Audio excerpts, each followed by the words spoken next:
lancio.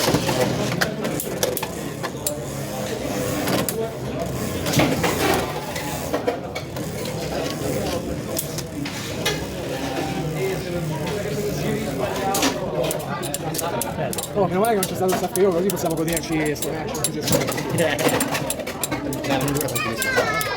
Però è bello da vedere. Bello.